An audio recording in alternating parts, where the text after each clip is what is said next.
Colombia now getting a win at the World Cup over Uzbekistan. Alexis Nunes here alongside Stevie Nicol and our Alejandro Moreno. Now we know that Colombia are still dreaming of 2014, Ale. This is your region, CONMEBOL. We know exactly how big they can be on their day, but this wasn't exactly 100% comfortable.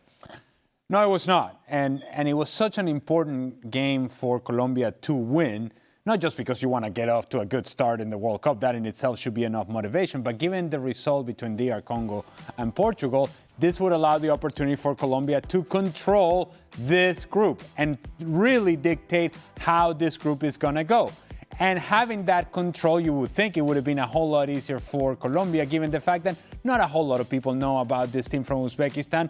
And what we saw is that early on, well, there was possession from Colombia, which we've come to expect. They were creating some opportunities. And while Uzbekistan may have looked dangerous going into the attack, once they got into the final third, they were picking the wrong pass all the time. And so the opportunities were gone. And really became a match because of a goalkeeping mistake by Camilo Vargas. And that is a question coming into the World Cup. There have been questions of Nestor Lorenzo, who are you going to pick? And Camilo Vargas has been the number one, but there have been questions about him.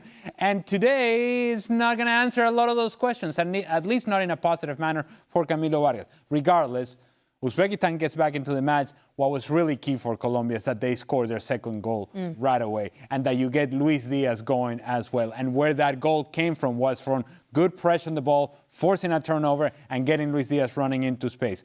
It's not a coincidence, or it's not a surprise that if you're going to find a game winner from Colombia, it's going to come from Luis Diaz. And we saw him today, his role for Colombia perhaps different than that of Bayern Munich, in that in Bayern Munich we see him mostly on the left-hand side. He'll come inside every so often, whereas for Colombia, he's all over the place. He appears on the left, and that's where he scored the goal, but he'll appear in the middle. He'll come underneath. He'll go to the right. He has the freedom, and I think the responsibility to go and find the game because they depend heavily on him and his ability to create.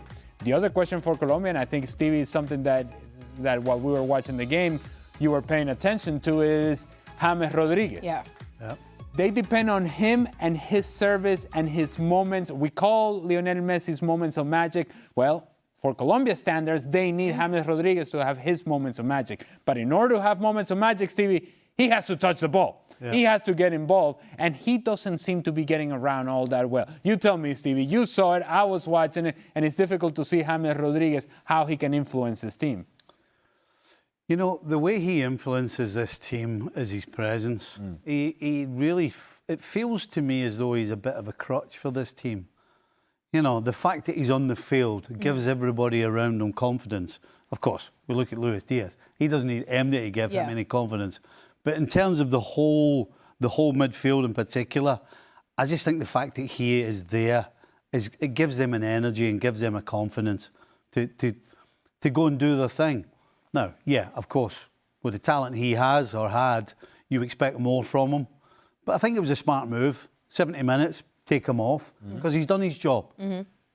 Not so much on the ball, but in terms of just his presence on the field.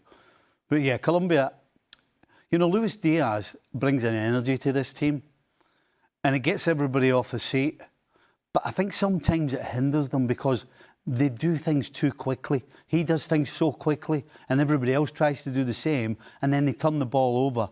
And as Ali said earlier, Uzbekistan, unfortunately going forward, don't have any sort of composure in the final third. Otherwise, this could have been a lot tighter than it was. But yeah, for Colombia, it's a great win.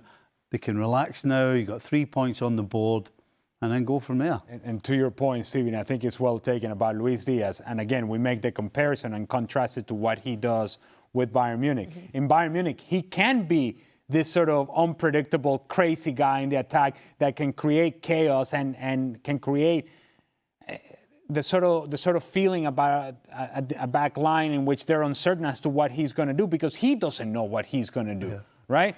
But you have the common influence and the certainty of a guy like Harry Kane. And you have the talent of a guy like Michael Olise on the other side, which kind of counteracts this craziness that is going on.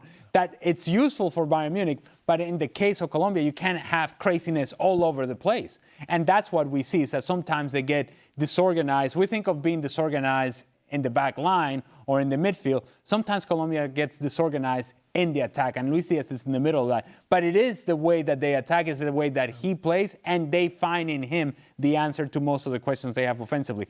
Shout out to Hamilton Campas, who comes off the bench for James Rodríguez, scores a nice header, and shout out to Cucho Hernandez as well, who also came off the bench and made a difference in finding that cross for that third goal. Hamilton Campas is a really exciting player for Colombia that has perhaps a different profile to James Rodríguez. He's not going to start ahead of James Rodríguez, but as this tournament goes on and you get late into matches, he is a dribbler, he's an exciting player, and he is the sort of guy that you can get behind because maybe tiny in stature, but once he gets the ball in his feet, you know that he's about to do something because he's not afraid of the moment. We saw some of that today.